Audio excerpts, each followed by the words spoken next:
What do you think heaven is?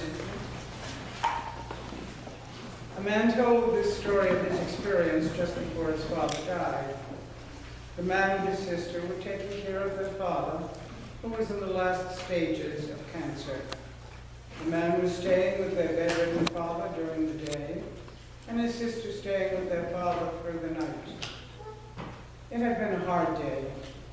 The man and his father had not always gotten along well, and on this particular day, his father was especially irritable and giving him a hard time. The man was impatient, waiting for his sister to come for the night shift. His coat and shoes on, so he could leave as quickly as possible when she arrived. But he heard his father call to him from the other room. He went in, and his father asked, "What do you think happens to us after this life?" A big question, a serious question. The man didn't have many words, but he thought he could show his father his answer. He got into the bed and lay down beside his father. He asked him, "Dad, do you love me?"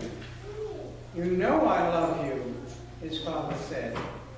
The man touched his own chest and then touched his father's right above his heart. The man asked, "How much of our ability to love do you think we use during our lives?" 10%? 15, said his father. "Okay," said the man.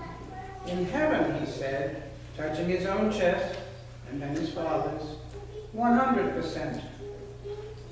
The next day the man got a call from his sister telling him his father had died, quite peacefully. But before he died, he made a gesture she couldn't understand. Just before he died, he looked at her, and then he touched his chest, his heart, and then reached up and touched hers. In heaven, 100%. True connectedness, true love, right relationship, no chasms between us. We were made for relationship. We were made to be in right relationship with God and one another. 100%. But we don't live that way. We always have a relationship with something else, something that takes up part of that heart space, so we don't use all that 100% for loving God and loving our neighbor. Sometimes that something is money, or seeking our own comfort over the needs of others. In our reading today from Paul's first letter to Timothy, Paul exhorts the faithful not to get too close to the uncertainty of riches, but instead draw close to God who richly provides us, and I quote, with everything for our enjoyment. If you live in right relationship with God, it will show in this way, says Paul. Doing good, being rich in good works, being generous and ready to share. And living this way will allow us to take hold of this life that really is life. Not the appearance of life, but this world trumpets as the good life, material comfort. But the life that really is life, the abundance that comes from living heart to heart, 100% now.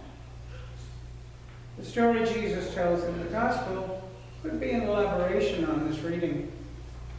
It's easy to talk about righteousness in general, as a concept, in the abstract. It's quite another to deal with it in particular. Poverty doesn't lie outside the rich man's gate. A poor, starving human being does. He is covered with sores, willing to eat scraps. A man with a name, Lazarus. The rich man, although his sumptuous lifestyle would have him deny it, has a need too. The rich man needs to serve Lazarus as a brother. Together they could help each other experience the life that really is life. But during this life, the rich man does not notice Lazarus, much less care for him. It's as if Lazarus doesn't exist for him. A great chasm separates the two men, a chasm of the rich man's making. The scene shifts to heaven. All is reversed. Lazarus is content. The rich man is in torment. The rich man longs for even a drop of water to cool the tongue that had tasted so many pleasing foods during his life. And yet the rich man still does not care about Lazarus. In his torment, he wants to use Lazarus as a servant. Send him to put a drop of water to cool my tongue, he says. No, says Abraham. The chasm between you that you dug in your life has become impassable. The gulf by which you were comforted in life has become uncrossable. The truth of this parable is that the rich man needs Lazarus as much as Lazarus needs the rich man. The independence that riches seem to bring is only an illusion. The rich man thinks he can afford not to see Lazarus lying outside his gate. The rich man lives under the illusion that we are islands, contrary to John Donne's wisdom, entire of ourselves. We're separated by gulfs, and we can only build so many bridges. The rich man lives with the illusion that we are intrinsically separate beings, our own possessions, and that to be responsible only for ourselves is enough. Like Cain in Genesis, the rich man shrugs. Am I my brother's keeper? Assuming it's a rhetorical question, not dreaming that the answer might be yes. Yes, you are responsible, and your choice is to see, to notice, to serve, to love, or not matter. Perhaps for the rich man, the gulf between himself and the beggar with his swords brings him a sense of safety. Perhaps he feels there's little he can do, little difference he can make. Perhaps he sees the gulf as a necessary evil. Perhaps the rich man is afraid of really being seen, of being revealed as inept, or powerless, or empty, despite his material success. Jesus' parable points to something better for us, something better and more real. The reality that we were created not to be alone, but to be loved, not to be users of one another, but to be partners in the world. We were created not to dig chasms and let gulfs separate us, but to build bridges. Who are we in this parable? We're not Lazarus, although we may be longing for something. We're not the rich man either, although we probably have more than we need of material possessions. We are the 5 brothers, the brothers and sisters of the rich man still living, whom the rich man wishes to warn, to save from the torment of being on one side of a chasm, the torment of being separated from God, the torment of being able to envision only using people, using them, not loving them, and ignoring the poor, not serving them.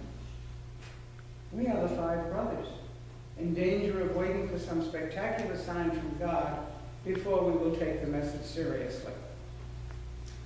No, says Abraham, you have all the signs you need. And we do.